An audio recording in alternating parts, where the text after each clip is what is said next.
using his jab, landing hooks like that. I already know the result because I'm on about a 60-second delay because I was upstairs, so I had to rewind back while I was reading the scorecards. But this fight was a draw. Vito Mielnicki versus Conor Coyle, or Conor Coyle, excuse me. This is Top Rank on the ESPN, February the 14th, Valentine's Day, 2025. So Vito Mielnicki from Jersey. This is one of those fighters where I can say that I've seen about, I'm going to say 80% of his fights. He started his career with Top Rank on the Top Rank card, Joshua Greer, back in 2019. Many PBC shows, PBC on Fox. I don't think he's ever been on Showtime. I'm not sure. Well, anyway, he's been around. By the way, here are the punch stats. Let me pause it here. I don't want to crash my computer. But anyway, 146 landed to 95 for Coyle, 535 to 519 thrown by Mielnicki. And here's the news of the fight. I remember when he was fighting at 147, it was never really made certain if he was going to stay at. Sean Davis, they're going to read the cards. Undefeated, the WBO lightweight world championship. It was never really made certain if he was going to stay at 147. Like they always were talking about, he don't know if he's going to settle in at 147 or 154. So he's had two nice runs in two different weight divisions, and still hasn't really broke through. And now, my bad, thought something that fell. And now he's fighting at 160 pounds. So as you can see, he had this long run of multiple fights from 2019, started his career, all the way up to pretty much 2021 at 147. Then he moved to 154 from 2022 to now pretty much 2022 to 2025, starting the year off, and he's at 160 pounds. And I just think to myself, what is it? Because let's listen into the cards. And we go to the judges' scorecards for the official decision. Tom Carasone scores the bout 96-94 in favor of Mielnicki Jr.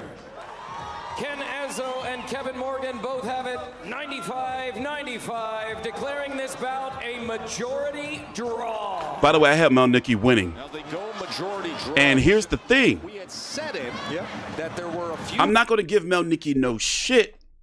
I'm not going to give him no shit for his in-ring performance. I'm looking at the fact that this big jump up in weight, put it this way, at 160, it's a big difference between 147 and 160, and these guys are big. Conor Coyle, 21-0, 21-0-1 now with 9 KOs, 34 years old, and as you can see, he's been a long time 160-pounder since 2016, and Mielnicki, not really known to be like a super big puncher, but if you look at the guys that he has knocked out as of late, for example, Salam Larbi knocked him out in 1. The guy was 22-12. Alexis Salazar Flores, 25-5, knocked him out in 1. But let's go see. See, I like to go down the rabbit hole.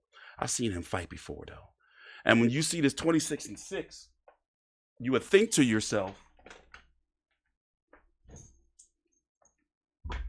okay, well, who's this guy been fighting? It seems like a kind of okay record.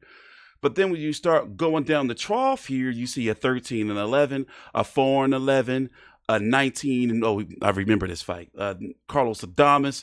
But basically, look, it ain't really nothing there. So he sparked him out. But really, I can't say with this level of competition that this 12 KOs is something that going up to 160 would really translate to. So he was in a dogfight in there with Conor Coyle. And I remember I was watching this fight. I was like, I've seen this guy somewhere before. And I think it was back on this Sergio Martinez card, this one right here, back in 2022. I'm not sure, but I know I've seen him fight before. Where you at, Sergio Martinez? Was it this one or was it the other one?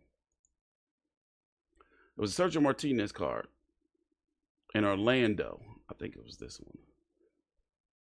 No, that's the one I just clicked. There you go. Sergio Martinez versus Noah Kidd. And I covered this fight. Fucking degenerate I am. Well, anyway, I think that Vito Mielnicki won the fight.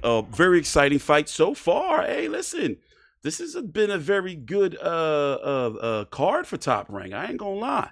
It's been enjoyable. Abdullah Mason got the knockout. Hold on, let me pull it up here. Jared Anderson, even though he got the win, he just listen. He's going through some things, and if he's not gonna take boxing seriously, he needs to get out of there. Nico Ali Walsh lost his second fight via split decision.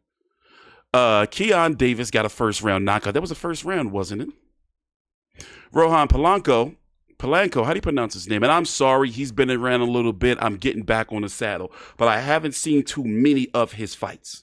So I gotta get that in order. And now we got Xander Zayas versus this guy. I forgot this guy. Let me see. Me and Big J was talking about him a while ago. That may be a potential Nikita Tszyu opponent. But anyway, Xander Zayas is creeping up on the title shot, so that fight is next. Thanks for watching. Please subscribe to TstreeT Controversy with Fight View 360.